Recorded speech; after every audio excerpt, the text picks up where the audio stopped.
Well guys, now I've taken few ledger accounts and from this ledger account we'll prepare the trial balance. If I talk about this ledger accounts, the first I have taken is cash account, then capital account, then mystery account. Well, these accounts, they are assets and liabilities account if you observe. The next ledger accounts I have taken is sales account, purchase account, salary account, advertisement account.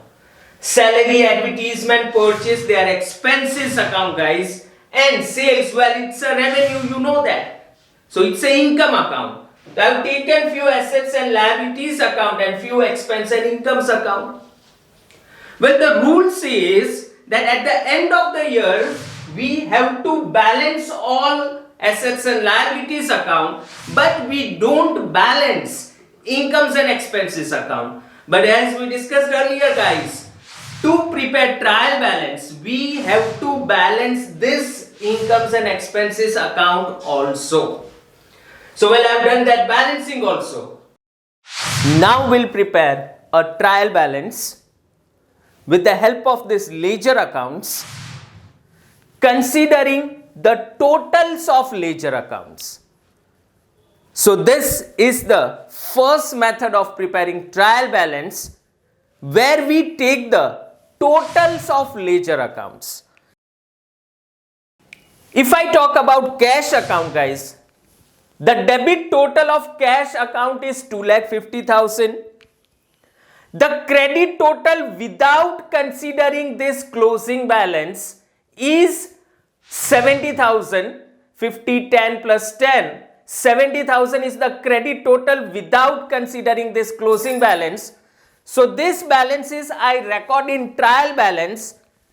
First item, cash account, debit total was 2,50,000 and credit total is 70,000.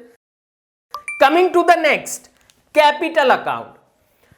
Capital account has only one credit item, so credit total of capital account is 1 lakh, and debit side there is no item in capital account, so debit total comes to 0.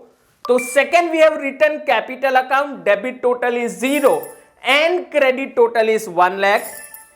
Coming to Mr. A's account, so Mr. A's account, credit side we are having one item, so credit total of Mr. A account is 30,000, whereas debit side again there is 0, no entry. So if we write this balance is Mr. A, debit side 0 and credit total is 30,000.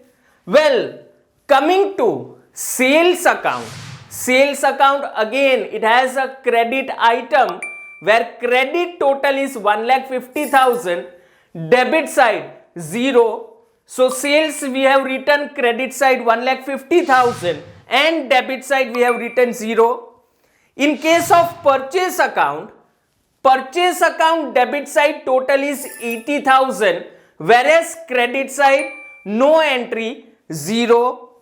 So purchase account debit side 80,000 and credit total is 0. Similarly guys, salary account, if you take debit side total it is 10,000, credit side no entry 0. So salary 10,000, credit side 0. Similarly in advertisement account, debit side total is 10,000 and credit side 0. So advertisement account debit total 10,000 and credit total is 0. Now if we see this statement which is known as trial balance, and if you take the debit total it comes to 3,50,000, credit total 3,50,000. So guys, this was the first method wherein we considered the total balances, debit totals and credit totals we took separately of all ledger accounts, and we put this totals in a statement which is known as trial balance. You can see guys here the trial balance, debit total and credit total matches, that is 3,50,000, 3,50,000. This is only because we follow double entry bookkeeping system, any transaction which we record in books of accounts, we give two effects, that is equal amount of debit and equal amount of credit. So finally our trial balance has to tally. So this is the first method, guys, total balance method.